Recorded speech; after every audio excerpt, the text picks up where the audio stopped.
have these two gentlemen here today. This represents how many years of buyer knowledge between the two of you? Like 1,000 years and like 15 years. 1,015 years of buyer experience right here on the table. You're looking fantastic. I'm not going to say anything. I'm just going to wait, and that's it. I'm gonna let you guys know it. I'm so happy to have you here, Phil. Thank you. Benny, thanks for Thank being you. here. It's all yours. Thanks. Yeah. I'll give you a little when we're getting to Okay. Thanks for having us today. We have had a lot of fun.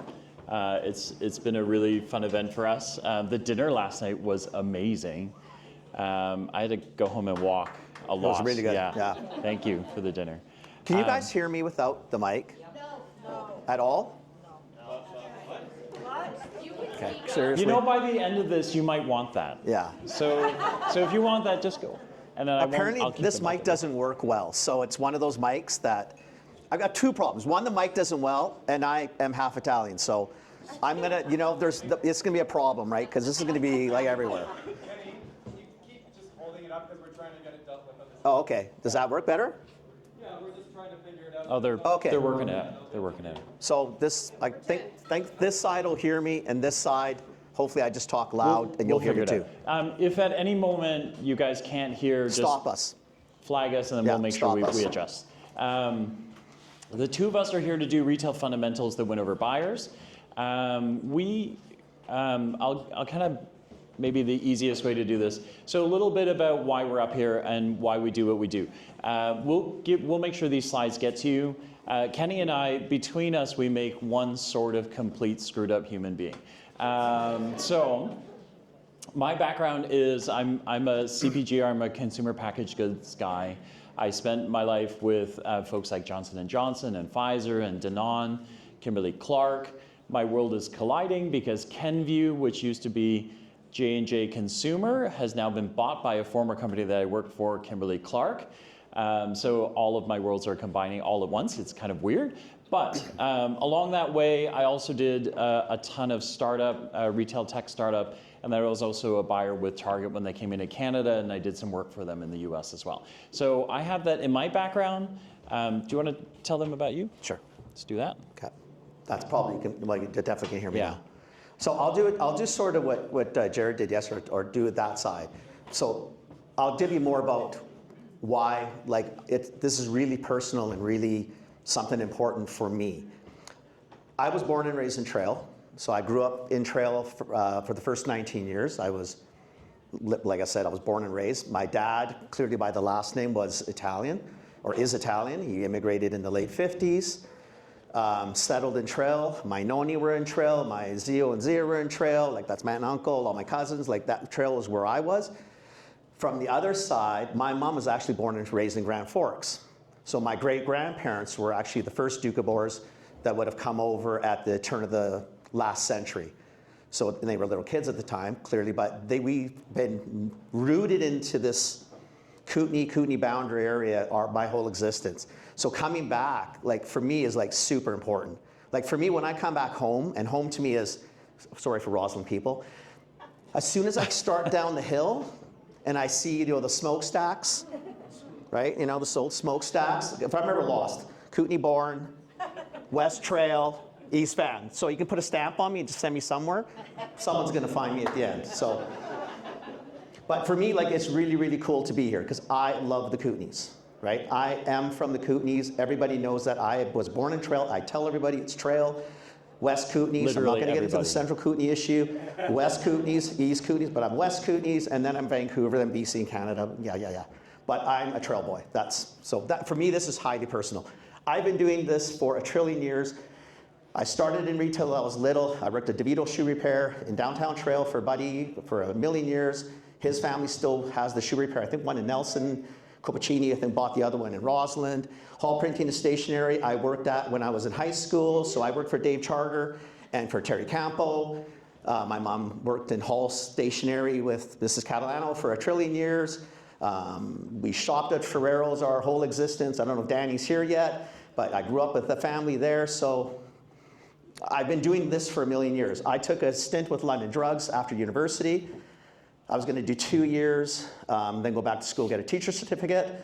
that lasted 26 years. Not quite the plan, but that's okay. And I was a buyer for the last 16 of it when I was with London Drugs. So I left London Drugs 10 years ago, did my own thing now. We're together, I feel bad for him. And we do a lot of this. Like we do a lot of talking, a lot of shows, love talking retail, love talking CPG, love entrepreneurs, love small entrepreneurs, love small business, love local, all that kind of stuff. So we do a podcast. You're all invited on, not at the same time, clearly, but would love to hear the stories because love promoting our country, our province, for me, again, specifically this region. So. Yeah, we're 8 years and counting on the podcast. It's something that we just love doing. And it is really about Canadian small, medium business only. That's what we do. So we get a lot of requests from US folks who want to make their way into Canada, you know, those sort of things, but we don't really do that. So we've only focused on Canadian businesses, Canadian retailers. That's what we do, okay? The other thing that we do, what we're doing up here, we do a lot of teaching. We do that in conjunction. Well, we do that ourselves. We do it with BCFB. We do it with Export Navigator, who's here in the room as well. We do a lot of teaching. We do a lot of guiding because we know we've got like 1 million years of experience. And then we're trying to make sure that you guys can make a go of this, right? There's kind of nothing worse than you starting something that you think you want to do, and then you realize, oh my gosh, I'm making like pennies out of this, right? And then a price increase goes up on one of your ingredients and you go, I'm making less than pennies on this. How do I do this? Why do I do this? Why am I still doing this? Could I do something different? Okay. So what we're trying to do is make sure that we get you through those pieces so that you are doing this and you're going to make money at it. So if you notice too, so if I start getting grumpy, like I'll get called grumpy I'll old take man, the mic away, and I'll start getting called yeah. that, it's because I want you to succeed. I don't want you to go into this delusional and thinking that the model's working if the model is not going to work. Like we are going to be brutally honest if you talk to us, that's what we do. I would rather you succeed than, you know, I'm not your mommy and daddy and you're not the best student in the room. You know, it's that kind of talk. Like I'd rather to tell you the straight goods and let's go. Let's kill this, right? So, and then last, we do some consulting. If you ever need to find us, you need to fix a problem, we're here to help you. Yeah. Okay? Okay, so you heard us yesterday, we did some pitches. We talked to a bunch of folks in the room. We try to get you really laser focused on what your message is, how to get there, how to talk to retailers. And that's really important, right? Is we want to make sure that we stay focused all the time, right? You practice your pitches with friends, with family, with friendly people that you don't know. You get awfully accurate with buyers, right? Because they have things to do, they got things to worry about. What we're gonna do is kind of help you get a little bit into the mindset so you understand why they get old man grumpy. If you're another buyer in the room, I'm not saying you're old man grumpy, but this one particularly is, and you'll see him get more like that through the presentation.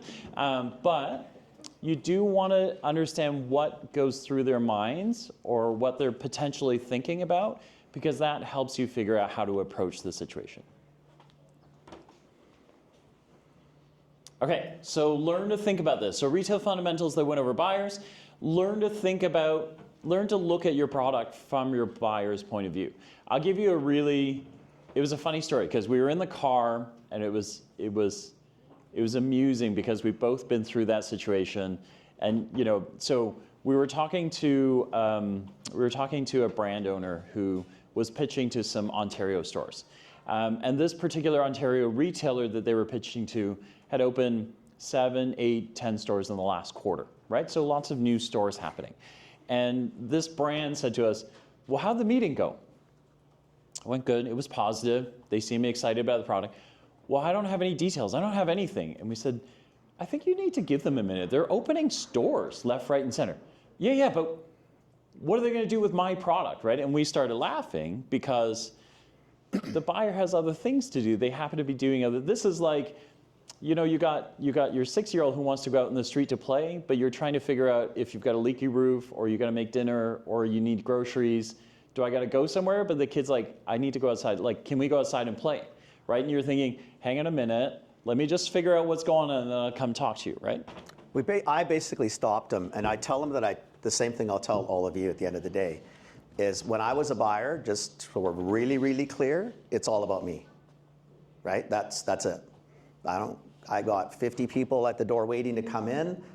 I can do pretty much whatever I want, which is kind of scary and sad at some point, but it is all about me. So your job is to make sure you understand what I need for my customers.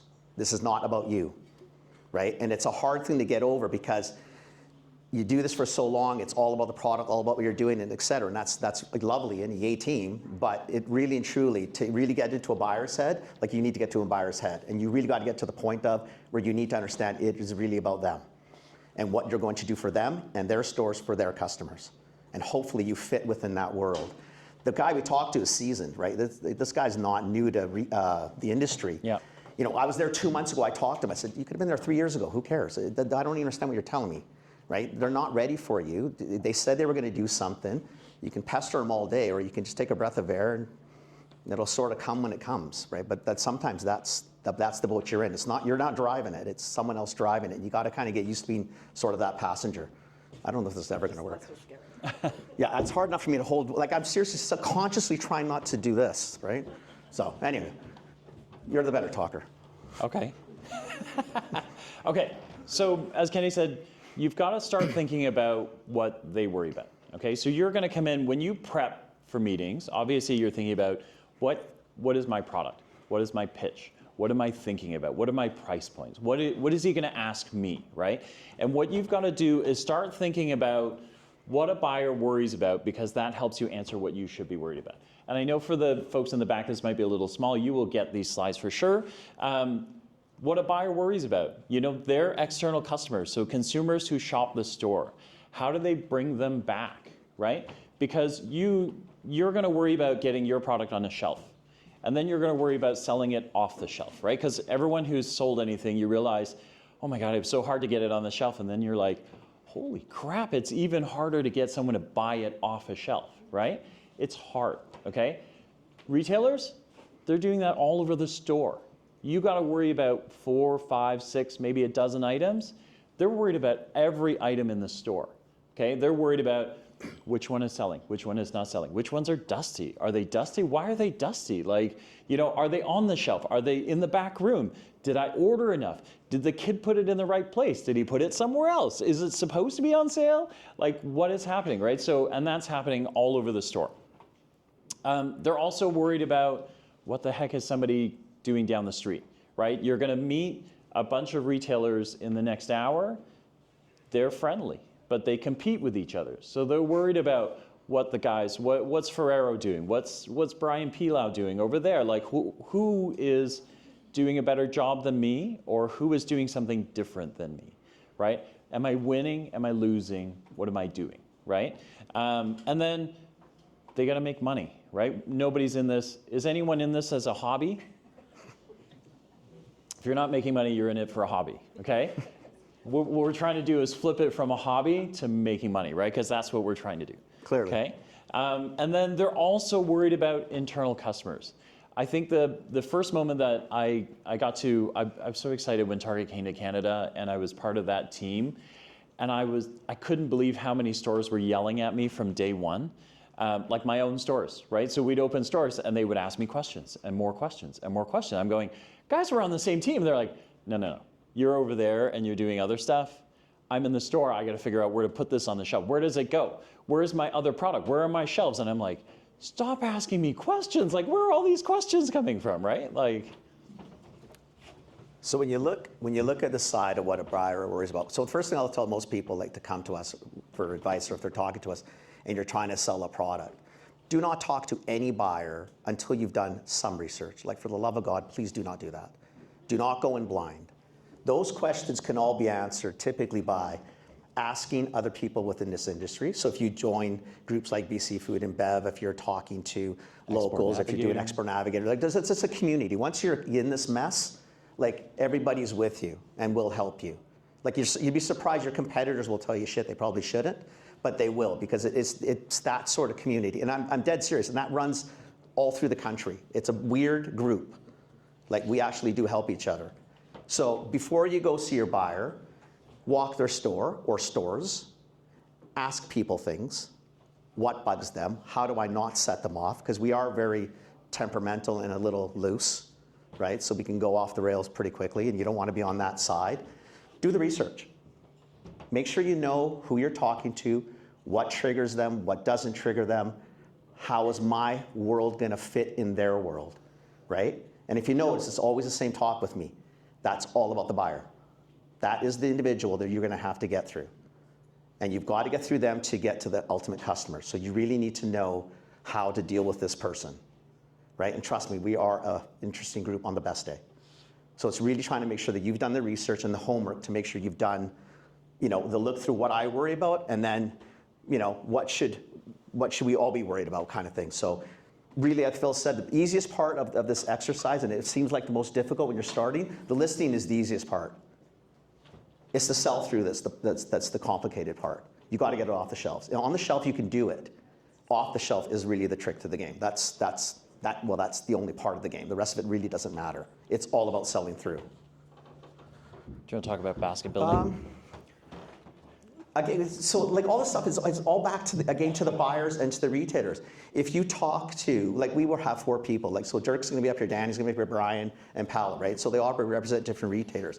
They're all going to tell you the same thing in essence. What they're all looking for is a bigger basket leaving the store, right? If you came in with $50, hopefully you can leave with 60 spent. Like that's what I want as a retailer. I want as much stuff leaving my store as humanly possible.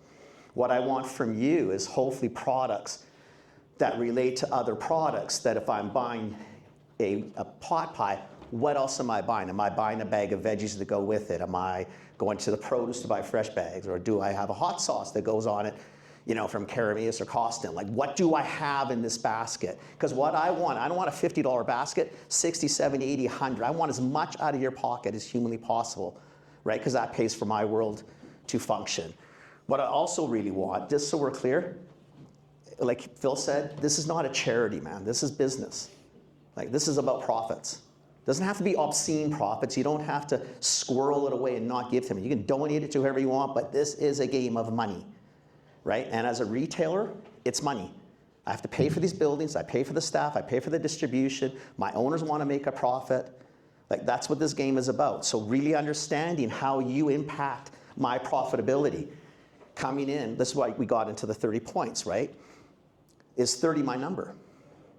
Like people, you ask me as a buyer, well, what do you want in this cat? What margin do you want? Brian, what margin do you want? 100? As much as possible. Pal, yeah. But you know what, how much possible? 100. I want it all. Give it to me for free, let me sell it for whatever I want. Well, stupid question, stupid answer.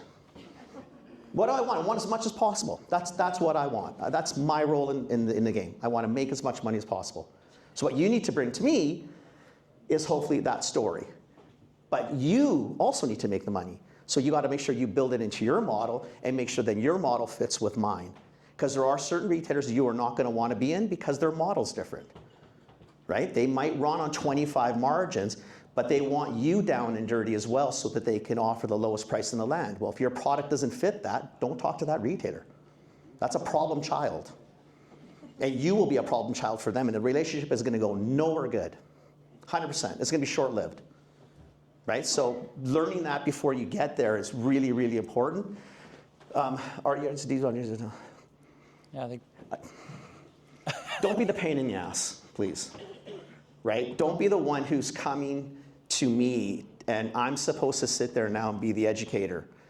We'll educate you here. You can talk to us anytime.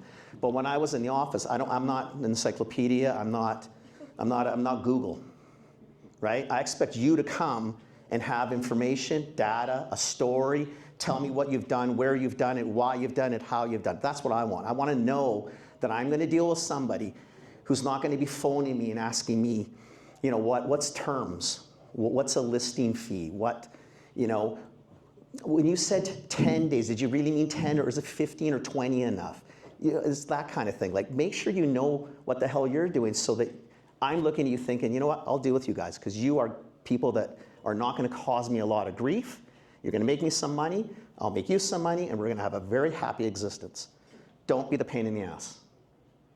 And don't kid yourself. People run to that pain in the ass real fast sometimes, and you're thinking, oh my God. But so really do the research, get yourself educated, be the person that's going to help me make money, and I'll help you make money.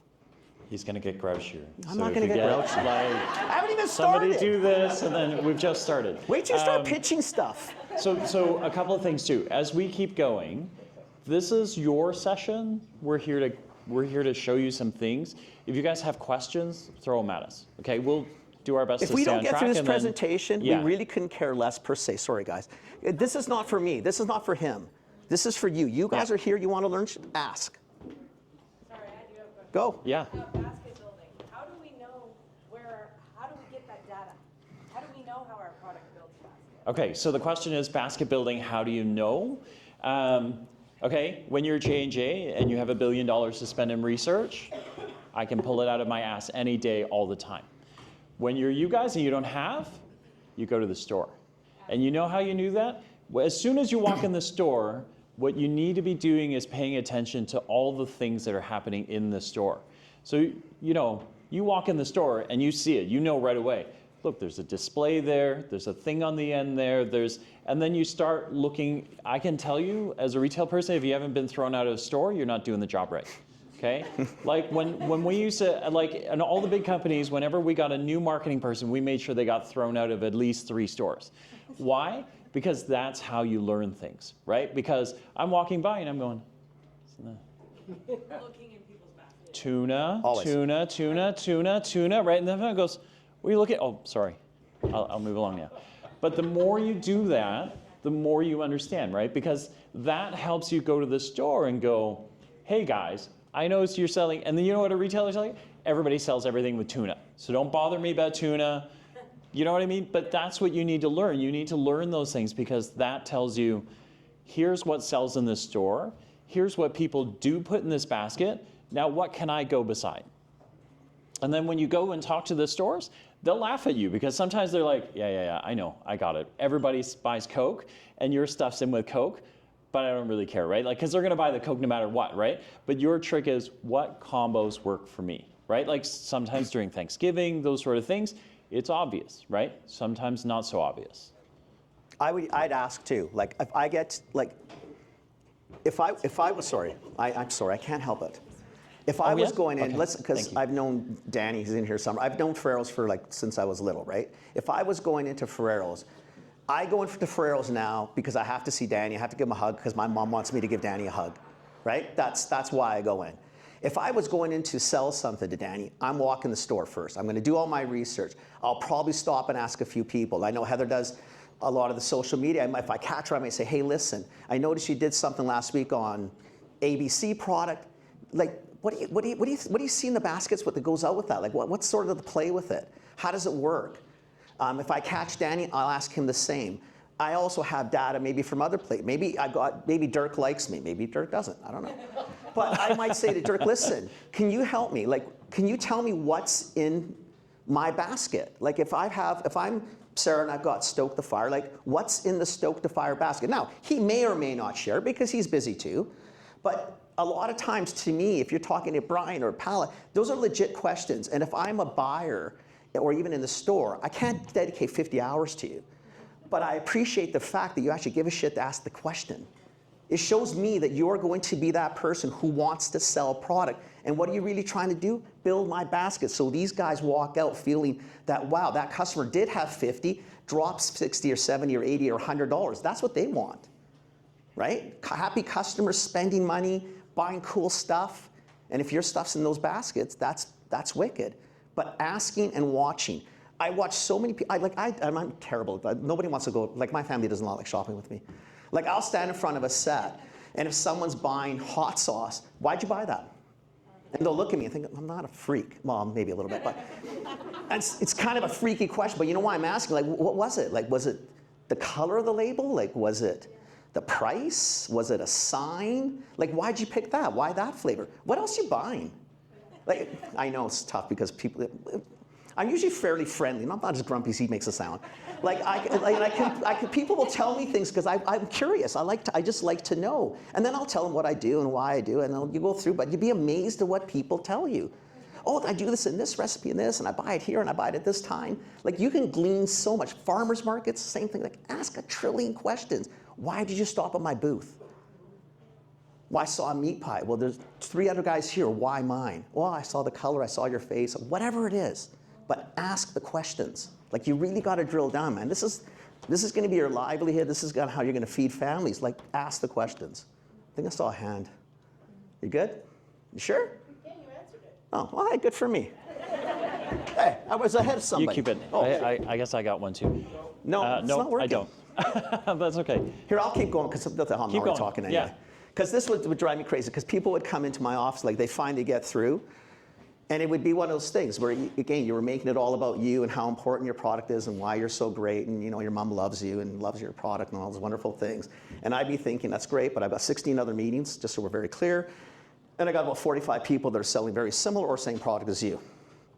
So happy for you, but again, how's this helping me again? Like, remember the plan? It was all about me. Like, let's not lose sight of that, because I got lots of shit to do, right? When I was with London Drugs, I was in the buying office. Paula, who you'll meet today, was in operations, right? So if I was going to get a call from him, which he was pretty good and didn't ever call me, usually wasn't, hey, Vanuch, how you doing? Like, how's life? It'd be like, why are you out of this frickin' stock? Like, what's going on? Like, I'm getting pressure from him. He's got no staff. I've got no product. I got people waiting. Stores packed. Like, that's the stuff that's running through my head. Not whether your 3 SKUs should be on my shelf, and I'm asking you questions and you don't know anything about your product or how it relates to my store and things like that, right? Really just, again, get the idea that buyers have things to do. And they're grouchy sometimes for a reason. Sometimes it's the game too, because you can be, so, why not? Agitates you a little bit. I mean, really, you'll figure it out. It's all good. Okay, so knowing these things changes, hopefully, the way you start thinking about pitching, the way you start thinking about product, and the way you approach buyers. One is, make sure that when you do talk to a buyer, that your medium is appropriate. I'll pick on J&J because I was there a long time. I had lots of research dollars, and so I would show up in Kenny's office with like a 45-page deck. He actually did. He used to come in as trade marketing. He would call on me. He was mean to me, made me cry. That was all the not time. mean. No, it's true. Actually, he was really good. But I would show up with a lot of data because I can, right? 45 pages, not really appropriate, right? And so you've got to have a moment where you think about, what is it that I need, right? Is it, yesterday we were up here pitching, you all had one single sell sheet and you had a product. Is that good enough? Who's the buyer you're talking to? What do they want, right? This is when having a room full and a community really helps, right? There are moments. Go to mine. Well, how many pages did I want to see? So J&J would want me to leave the office with 45 pages or so because we spent a lot of money on data. By the time I got out to Vancouver, it would be about 5 pages. 3's a number. Yeah. 5, because they still can't get over the fact that I don't need 5 right? pages. Like I have to, right? But and the back page is the only page that really matters. Page 1, I want to make sure you know that I'm London Drugs. Page 1 is also want to know that my last name is 2 N's and 2 C's, because if you can't get that far, what the hell am I talking to you for? Come on, seriously, guys. I'm not Shoppers Drug Mart. Do not put that on a piece of paper in front of me. And do not call me 1 N, 1 C. You can do some 3-second research on Google. 2 N's, 2 C's, London Drugs. And That's you'd be surprised. legit buyer crazy. You'd be surprised. So, yes. Yeah. Second page, all I want to do, picture a product, what it is, quick story. The next 75 pages telling me that the market's 12 billion, large, and if we do this, we get down to $100, not interested. Assume that I might know my category well enough to not need that. Have it in your back pocket. I may test you, or I may not know certain pieces. I'd love you to have that information, but I don't need it on page 3 to 65. Page 66, price, my cost, my suggested retail, my anticipated margin. That's it. I don't need all the shit in the middle. I've done this for years. I know what I'm trying to do. I will ask you most likely 4 pieces of it. I don't want it on my desk. 3 pages was my rule. First, the picture, price. That's it. Then I would dig. Now, then I might ask you, hey, Phil, like, who's taken this? Okay, Shoppers has already listed it. Then I'd be angry because I want to be first, but that's okay. J&J, the different world, right? But, if Danny might come and say, listen, who has this? Does Kootenay Co-op have it? right? Does Brian at Pilau have it? Is it all through the lower mainland and there's a price set that I can't deal with, right? If Walmart has it, you're probably not doing cartwheels, I'm assuming, because the pricing is probably gonna be pretty crappy. Even though you guys are way too aggressive, and I've told you that a million times, you're allowed to make more money, but that's a different story. But it's that, right? It's trying to understand Okay, who as a you're talking practice, to. can we not pick on buyers in the What's room? Danny? He's here as a He courtesy. knows I love him. Come on, he knows. I don't. He doesn't even And have my a mom mic. did say, I my mom did apologize. say, I owe you a hug. Good Lord. Okay. Gotta make money.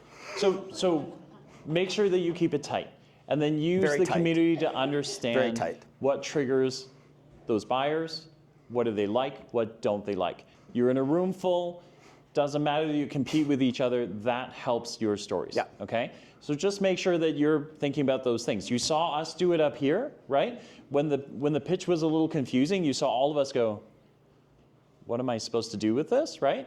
Those are good reactions. Make sure you work that out before you get here. But I'll ask okay? those, but remember, that's me. Danny and Brian and Dirk and Paula might want 70 pages. Ask your community, hey, Yeah. when you called on them, what did they want? The industry do not bring him more than 3. Have the rest of them to the side. If he asks, just put them on the table and you'll just keep flowing and he won't be grumpy. He'll be very calm-ish, right? All right.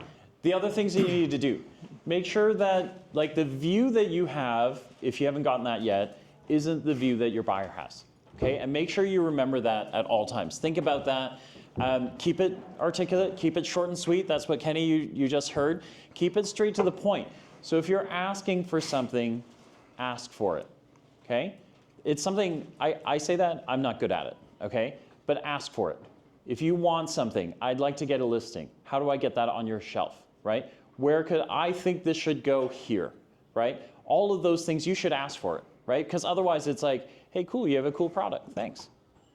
And now you're like, oh, shit, he just walked away and I didn't ask him for anything, okay? Yesterday you heard that from a bunch of folks. What's your call to action? What comes next? Do your homework, we talked about that. Do you want to talk about the standout bits at the bottom?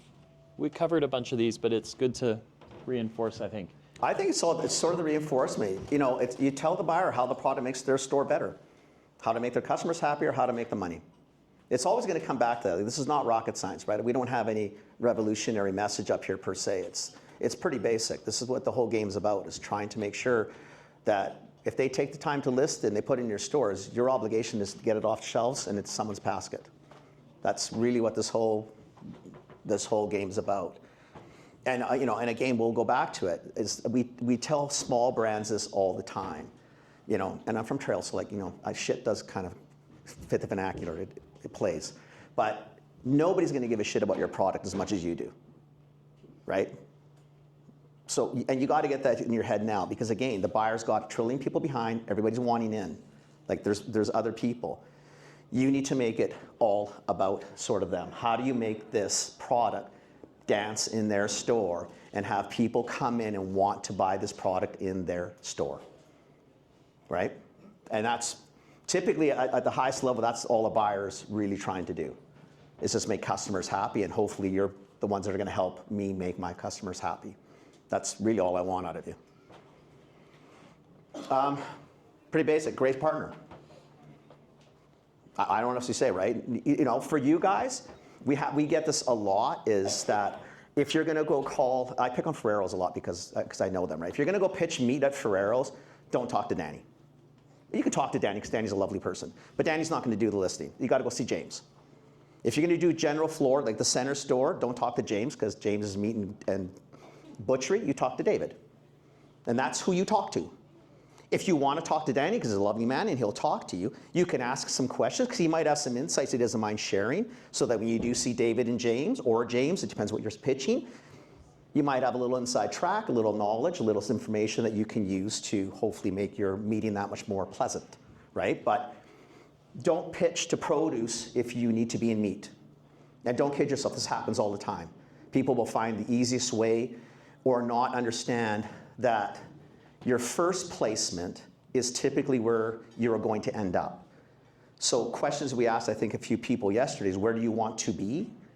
It's really kind of critical. If you want to be in the hot sauce, but you're pitching, the pasta buyer, or you're pitching the produce guy or the meat guy, you realize you're not going to be in hot sauce, right? Like, those buyers don't do those departments. You are now going to be down this path. Maybe that's the right path for you. I don't know. I don't know your products. But I try to be really, really clear and tell you where I want you to be, or where I want to be, and I make sure I talk to that person who can get me there, right? No use talking to cashiers. You should talk to cashiers to get information. They can't list for you. You got to talk to the buyers, and you got to pick the right buyer to talk to. Can so the non-buyer's view on this, right, is when you, sorry, I'll say this and then, so I'm just grabbing water. I think, I'll scream if I have to. He's running away already. I'm here. I'm not going anywhere. So one of the things is when you're in, recognize the banner that you're in and recognize the store that you're in. Some stores, they have control over the entire store. They can put you where they want to put you, right? Some of the banners, they have buyers who look after certain categories. They can be territorial, right? So when I ran a category and I had certain sections, it's going in my section. I don't give a crap what happens in another section. Make that better. They are territorial. Not Sure, can be. they are territorial. But because buyers are goaled by things like sales and profit numbers. So if I share, right, your sauces are a good example, right, is if you got in soups, and I don't run soups, I only run pasta sauces, I don't care. Now I don't want to talk to you anymore because you're not contributing to my numbers at all, right, if that is how the category is split up. But if you're in my section, I don't want you in another section. How do I tell that those numbers are coming to me and not to somebody else?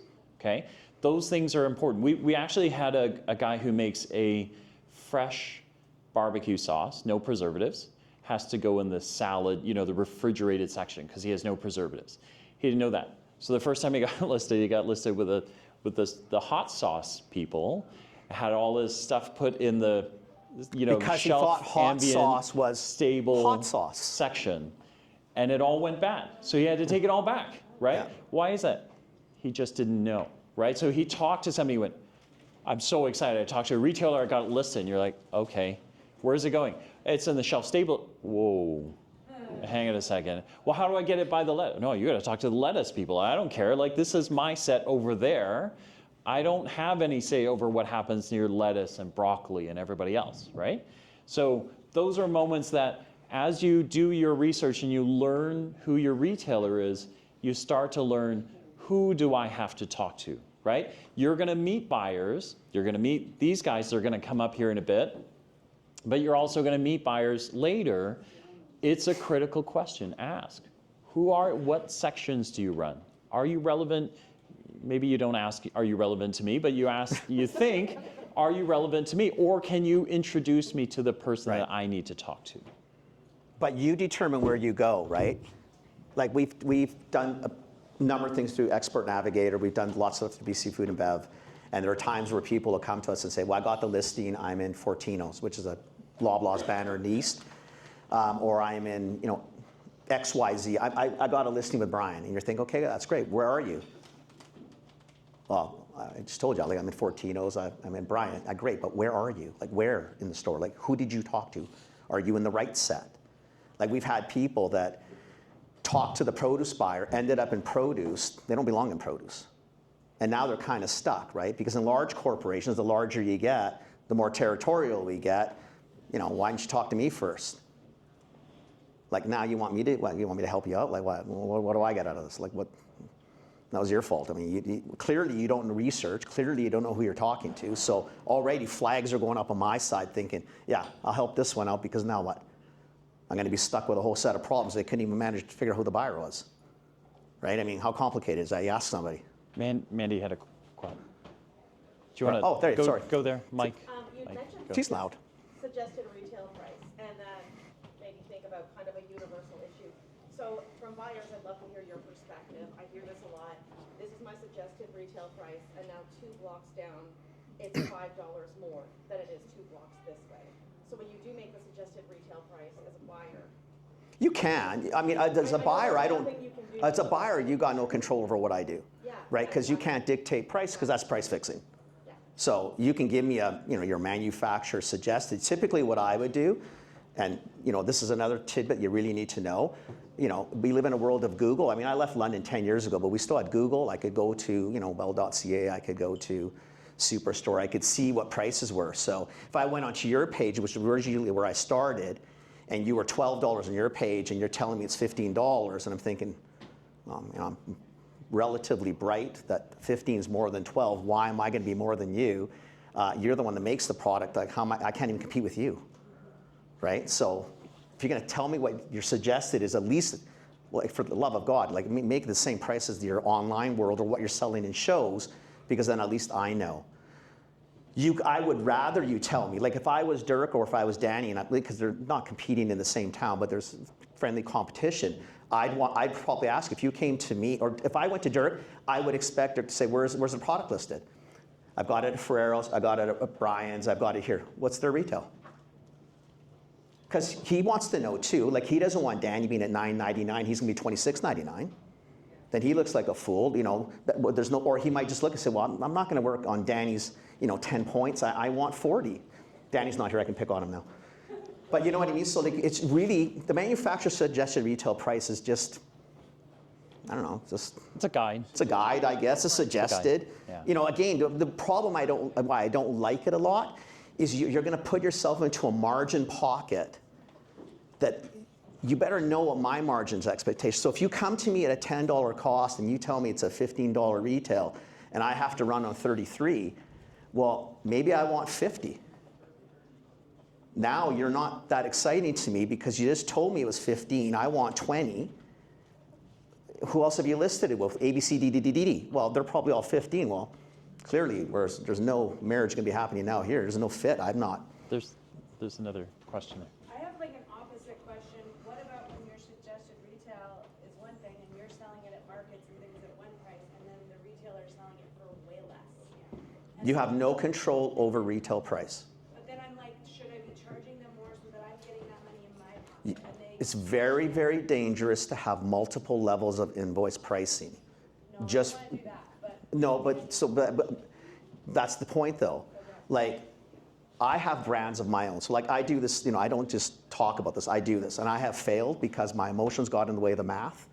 And when I succeed, it's typically because the math dictates and the emotions, I'm emotional anyway, so we just park them somewhere, right? I don't have to worry about that.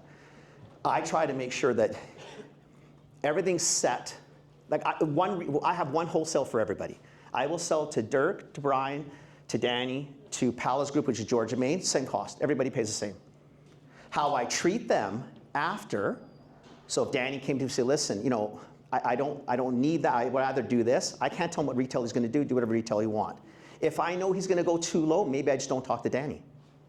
It's my product, it's my fit. I put it in the stores that I want to be in. And I put it in the stores that'll respect how I view my brand. If I don't view my brand as a Walmart brand, don't talk to Walmart.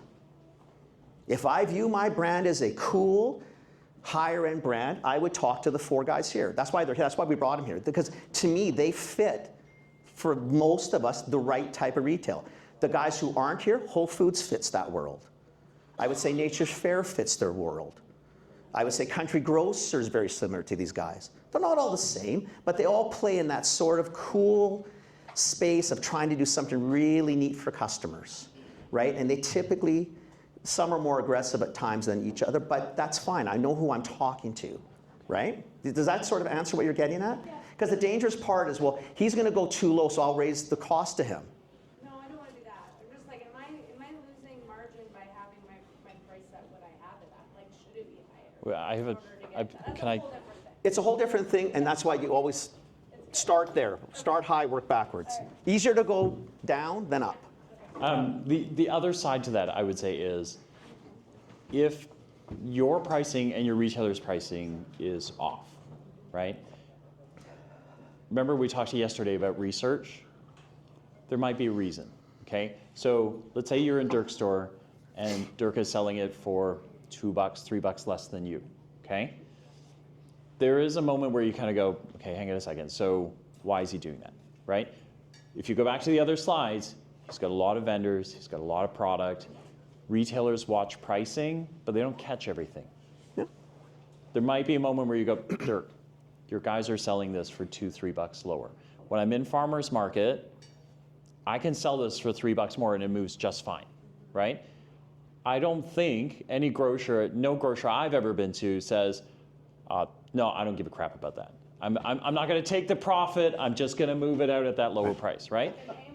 But what you might hear is something different. You might hear him say, at that price, I can't move it. Or at that price, I can't move enough of it. Right. Right? That's research for you because that makes you go, oh, okay, hang on a second, right? So do I have the right fit? Am I doing something different? Is there something more I can do in his store that helps him move the product faster? Or am I doing something wrong? Okay? So all of those moments are things. But most grocers, you can, I mean, like a Walmart would go, that's awesome, but I'm going to take the lowest price there is, and that's how, pile it high, let it fly, right? Awesome, I don't want to be there, thank you very much. You go do that with somebody else's product. I'd like to be in other places where we can make some money. But most grocers would not go, oh, screw you, I don't want the extra $3, right? I don't care, right? What? No, I don't think so. But there's always a question, there's an ask in there. Like I know, because him and I joke when I'm in trail, like I'll bug Danny, because I'll tell him, you're not making enough, man. There's more margin to be made, right? That's just my opinion, right? But it's his store. He knows his customer. He knows what he likes. I have products of mine in his store, not through Danny, through David. How long do but we have? I have the retails that I know where David's probably going to go, because they do a little bit more EDLP type of play, like an everyday low price. Okay. They're more in that world. And that's fine. I accepted that. I like dealing with them. They're easy to deal with. I love my products in their store, so I'm okay with it, right? And other retailers, and because there's, let's say, 80 kilometers between the two, Dirk might say, I don't really care what Danny does. Yeah, thank you for telling me. I was going to go $13.50. You're telling me 15's legit? Yeah, man, I sell it at 15 in most places. Okay, I'll go $14.50 because I'll give my customer a little break. And Brian might say, well, listen, you know what? I don't have any of those guys here. What do you think if I went $16.99? I might say, well, you know your customers. I don't know. You tell me. If you want to go $16.99, you just make more money, as long as we're both getting movement. We have like 4 or 5 minutes I know, left. we're always long. You had Just a quick yeah. question as a buyer. How many SKUs do you want to see from a producer that wants to look good on the shelf? Depends. So I'm gonna caveat that I have an opinion. He has an opinion. You're going to have buyers up here, so you should ask us, and then you should ask them the same question. Okay. So I think that when you are going, you need to go with what's compelling. So it depends on the categories you're in. I'm looking at Sarah. If you're in the hot sauce category, where there's like a lot of hot sauces, if you bring in one bottle, You're going to get lost. it's going to be hard to see, right? I So think it frozen depends. food, it depends on where you are, like, how many competitors you have around you. I think you need to be able to do some of that. Let's say you're frozen peas, and you go into the frozen pea set, and you know there's 70 people that participate in frozen peas. He's only got one SKU. He's got 2 SKUs. He's got 1 SKU. Their stores have 2. You know what the max number is? 2.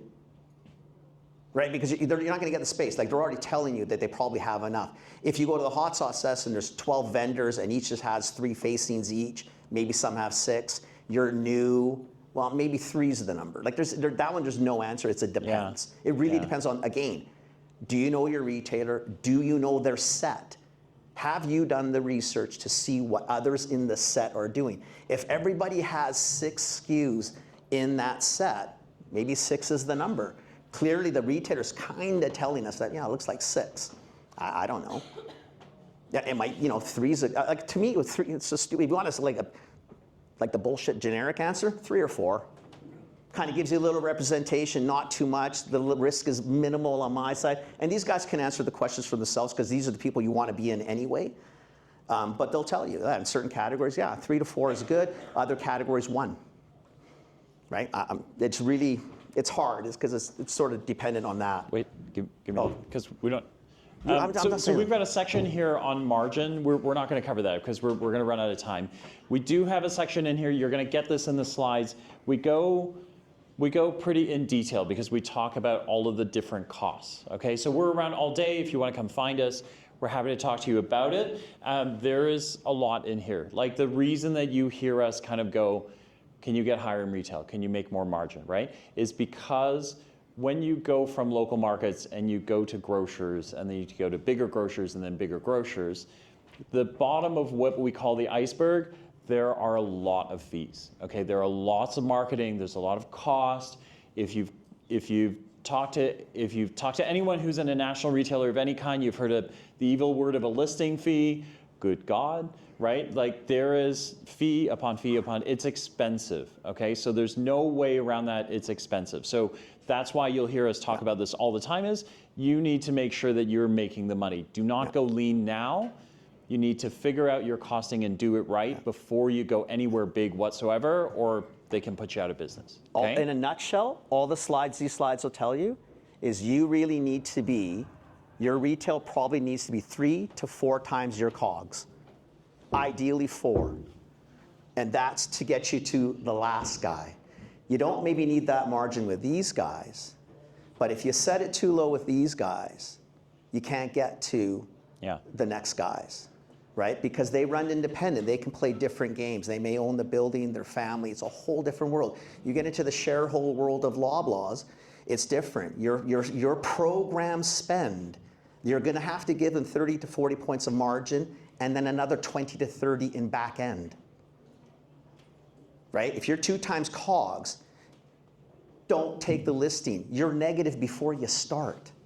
Like you are going to make Galen's next house even nicer because you're going to pay for it out of your pocket, not out of your profits or your margins. You have to build this stuff in. So I always tell people, get to the last guy, work backwards. Play nicely with your locals. Even if they have to pay a little bit more, whatever, then give them some help on an ad. Give them some help on a discount. Like there's a million ways to help each other, but you really got to set for the end of the road, not the beginning. What that one told you correctly, have to, is at your farmer's market, it's usually what people do. I make it for $1, I sell it for $2, right? Because that's where you are at that moment. You're going to the farmer's market tomorrow. If you haven't gone, you're making it for $1, you sell it for $4. Easy to go down, really tough to go up. So you start there because that one will get you to the last guy. You can do Walmart. Okay. You may not want it. Answer the That's question. it. I'm gone. No, answer. Oh. There's a. Did you have it? Talk about, can you speak about volume in manufacturing? Because when I work with clients, when I work with they can't supply the amount that's needed at the far end, and so their costs, what they think they can do, they want these contracts, but they can't deliver on the volume that they sort of need in order to get. Yeah. Because so typically. Wait, repeat the question. Oh, so the question was, in essence, I'll paraphrase it and you can correct me. You're talking to the retailer. Okay, now I'm going to be a jerk about it. You talk to the retailer. You didn't ask enough questions, like, hey, forecasting, what do you normally sell? How much do I need to fulfill? Sorry, that's how the answer is going to be. You didn't ask, right? That's a mirror question. Look in the mirror, not a retailer problem, your problem. If the retailer will tell you, in this category, I typically sell on my best SKUs 100 cases a month, the lowest guy's 25. Now you can forecast.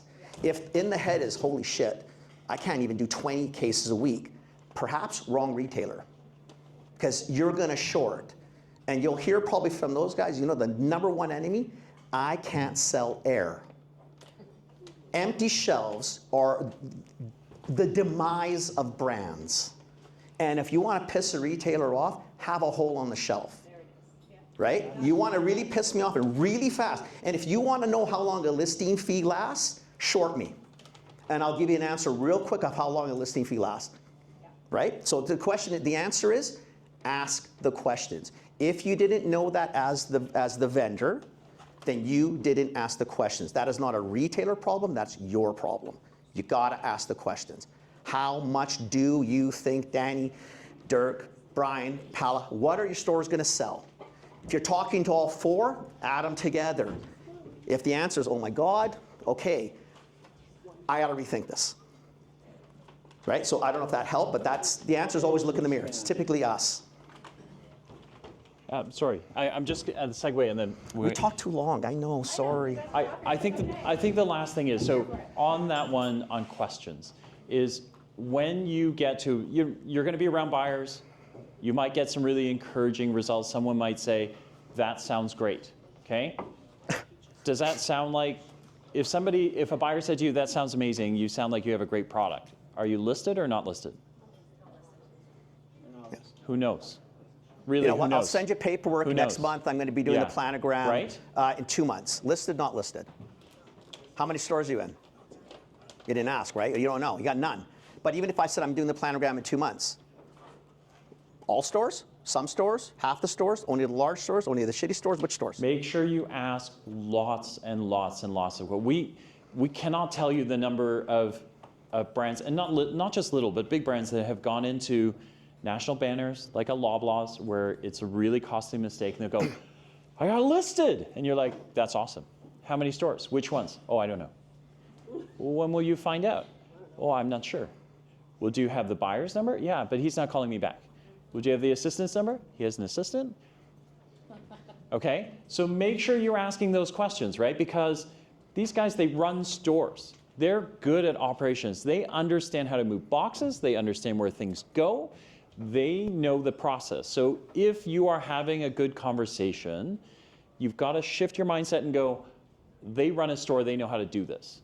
So what does that mean, right? So how many stores am I going to? When do you want me to be there, right? If What's you're it gonna making cost pies me? and they're like, hey, you're going to be in the store.